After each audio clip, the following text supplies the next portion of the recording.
Ada satu kisah yang selalu saya ingat, di mana bahwa berdoa kepada Allah dengan ketulusan, permintaan kepada Allah dengan keikhlasan hati, Allah tidak akan menolak dan tidak menyia-nyiakan. Sekitar tahun 2013, saya bertemu dengan seseorang yang pernah belajar kepada saya di pesantren. Kebetulan secara ekonomi, anak ini pada masa itu belumlah besar, ekonominya biasa. Dia bercerita kepada saya bahwa di suatu pagi, selepas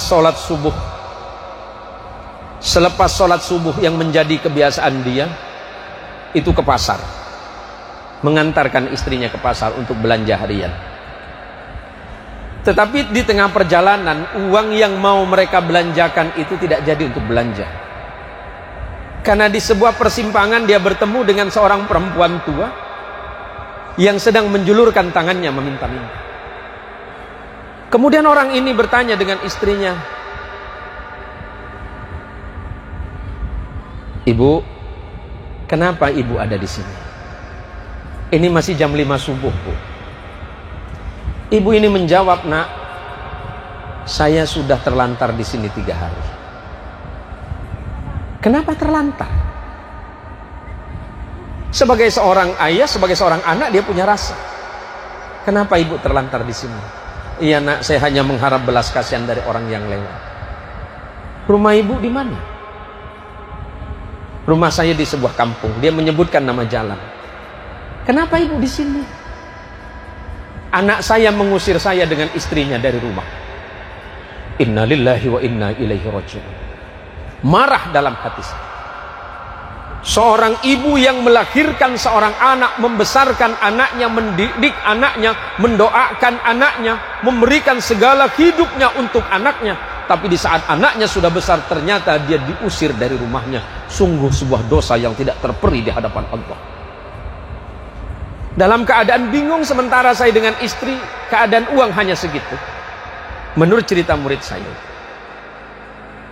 akhirnya dia tuntun ibu itu. Kemudian niat uangnya buat belanja diberikan semua kepada ibu. Diberikan semua, dengan harapan ibu ini bisa tertolong dengan sedikit rezeki. Akhirnya dia pulang ke rumahnya dalam keadaan tangan hampa karena tidak jadi belanja ke pasar. Istrinya bertanya kepada suaminya, "Suamiku, uang kita kan sudah habis. Bagaimana dengan anak kita di rumah? Anak kita 3 orang belum makan." Suaminya membesarkan hati istrinya, "Tenang saja, Allah itu maha kaya. Karena Allah tidak akan mungkin menyia-nyiakan kita. Kita membantu orang hanya semampu kita. Tapi Allah tidak akan membalas dengan hati hanya itu. Sudahlah, ikhlaskan saja kepada Allah. Mudah-mudahan ibu itu Allah lindungi." Pulang ke rumah, anaknya masih dalam keadaan tidur. Suami istri ini masih bingung, karena uang belanja yang diniatkan untuk belanja makan anaknya pada hari itu sudah habis. Akhirnya suaminya, dia bercerita, "Saya ambil keputusan, saya ambil wudhu. Saya ambil wudhu, kemudian saya baca Quran sambil menunggu waktu salat duha. Saya hanya berharap kepada Allah, mudah-mudahan rezeki yang barusan saya titipkan ke tangan ibu itu menjadi kebaikan bagi saya, istri dan anak-anak saya, serta kedua orang tua saya yang sudah meninggal." Alangkah mulianya hati orang ini. Dia tidak berpikir lain selain itu adalah sedekah. Walaupun mungkin dalam kondisi terpaksa, tapi dia berusaha untuk ikhlas dan sabar atas ujian Allah yang tengah dihadapi. Berselang 1 jam kemudian anaknya terbangun. Dan tentu sebagaimana layaknya anak kecil bangun dari tidur pasti pengen makan. Dan suami ini kemudian bertanya kepada istrinya, "Apakah ada uang sisa?" Istrinya menjawab, "Uang sisa yang mana lagi? Uang yang tadi kan sudah habis." Suaminya tanya, 1.000? Walaupun hanya 1.000. Subhanallah. Apakah suami istri marah? Enggak, suami istri malah tersenyum. Tersenyum menikmati rezeki dari Allah, menikmati ujian dari Allah pagi itu. Dan setelah pas sholat duha, kemudian dia berniat untuk keluar dari rumah mencari rezeki. menjemput rezeki dari Allah. Tiba-tiba pintu rumah itu terketuk. Assalamualaikum. Waalaikumsalam. Dia buka pintunya, ternyata ada orang yang kenal dengan dia. Oh, silakan masuk, Bu. Ada apa, Ibu? Begini, Pak, ini tadi malam saya ada rezeki sedikit. Saya ada rezeki dari Allah, tolong diterima. Mudah-mudahan Bapak berkenan menerimanya. Dan untuk hitungan pagi itu, rezeki yang dibawa oleh tamu yang tadi cukup untuk 1 minggu.